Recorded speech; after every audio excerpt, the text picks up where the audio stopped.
big wave guy. You know what the fuck. You know what the fuck. You know what the fuck. You know what the fuck. You know what the fuck. What's good to the channel? Big Wave Guy made this boy Ted.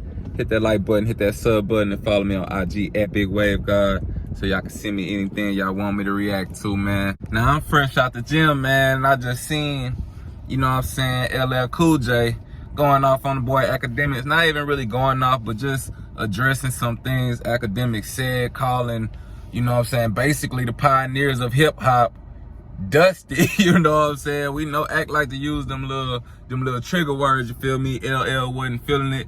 He responded. A couple other OGs hopped up under the post, you know what I'm saying? Like, man, thank you LL for speaking out. You feel me? And this the type of stuff right here that be making Akademiks so hated by a lot of people in the game.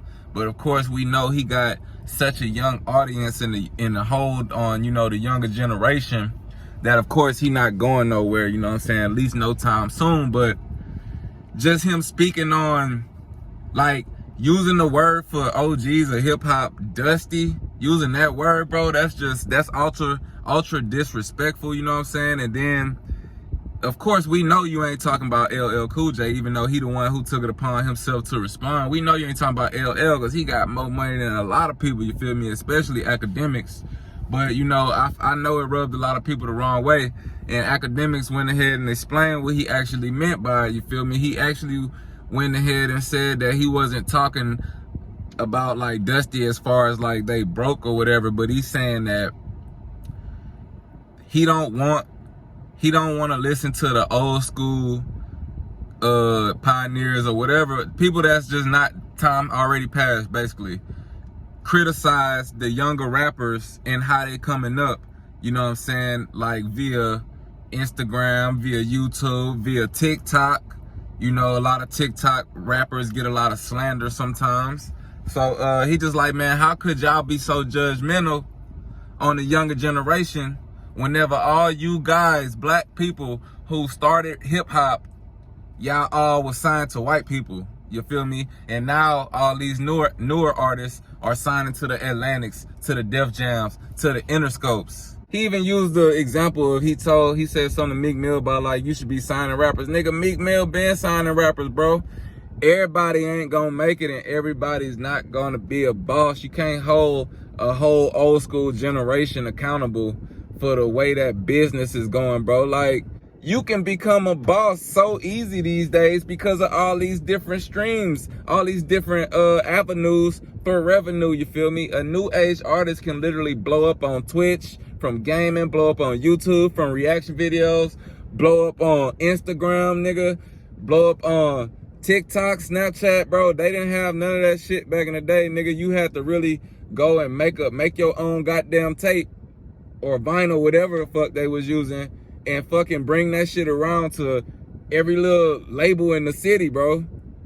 And plus, nigga, before hip-hop labels already existed. Did you forget?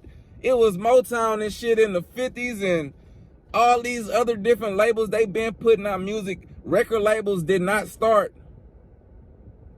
when fucking hip-hop got started, bro.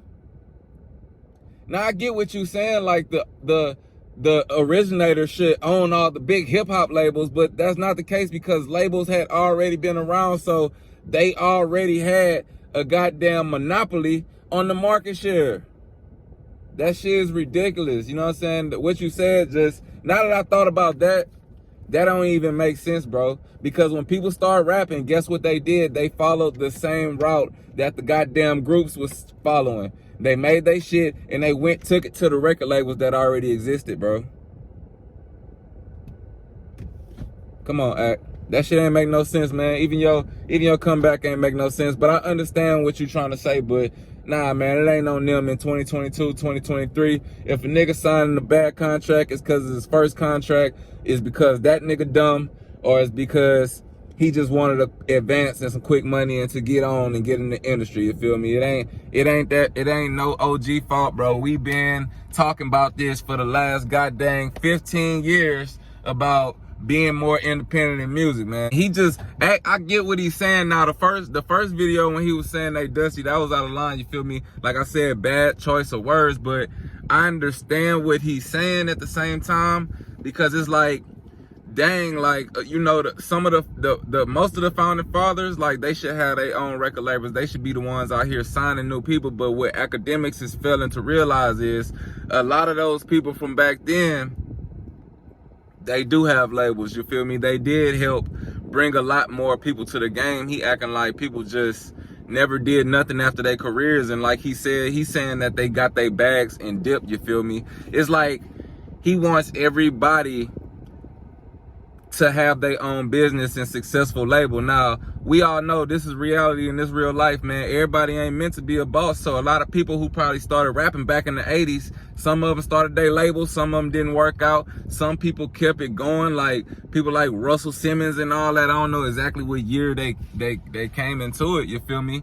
But wasn't he a part of Def Jam and stuff like that? But I see what he's saying, but it still just don't all the way make sense to me, because he's saying that the older generation was getting basically fucked in their contracts. They don't own their masters and none of that to this day.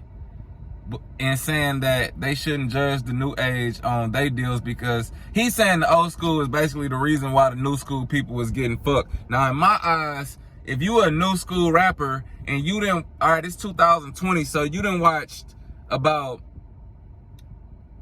4 decades almost of hip hop go on. Now, if you signing a deal in 2022 and 2023 and you getting fucked, that's your fault, bro. You already see how the game go. Everybody that tries to get in the music game, at least most people, are educated in why you think the new biggest thing is being independent. That's the whole new push. So it's not like people are blindly getting into bad deals and fucking themselves. It's just that the ones who get into bad deals, they don't have any leverage, you feel me? Just like back in the goddamn 1980s, yeah, like they started the hip hop and all that, but guess what, bro? They still needed budgets. You gotta remember, these niggas was from New York and the projects and all that, bro. They ain't have budgets to be going across the country making this music spread, you feel me? So guess what? Guess who had the money? Just so happened the white folks had the money. So guess who gonna start the labels and sign these people? Just so happened the white people, you feel me? Because nigga, they was in control of everything from the beginning. So of course they gonna have the upper hand to say that, you know what I'm saying, the pioneers just didn't do shit.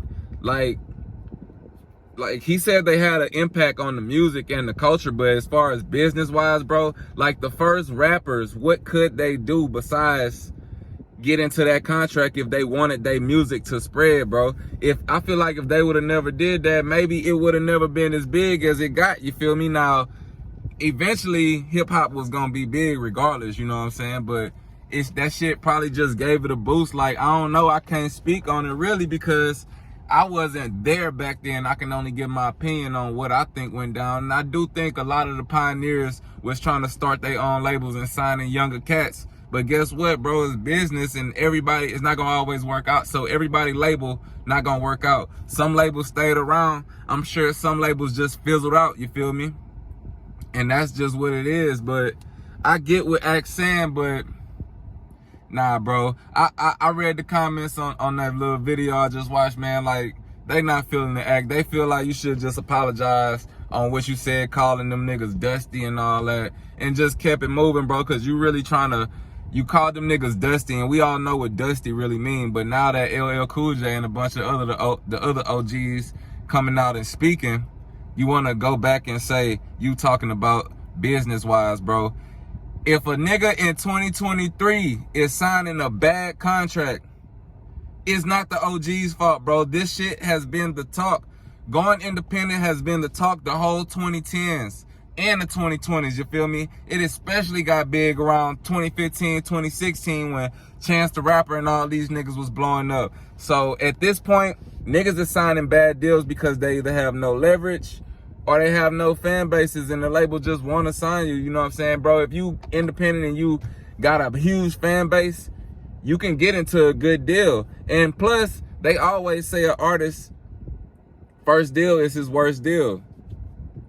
But y'all let me know what y'all think about this in the comments. Hit that like button, hit that sub button. Big Wave God made it. This your boy Ted. Till next time, we out of here. I got no problem, so much clothes I need 2 closets. This weed I got is too exotic. I turned to diamonds. damn, you done blew it without me. They like, how the fuck did you do without me? I'm the real deal, you a carbon copy.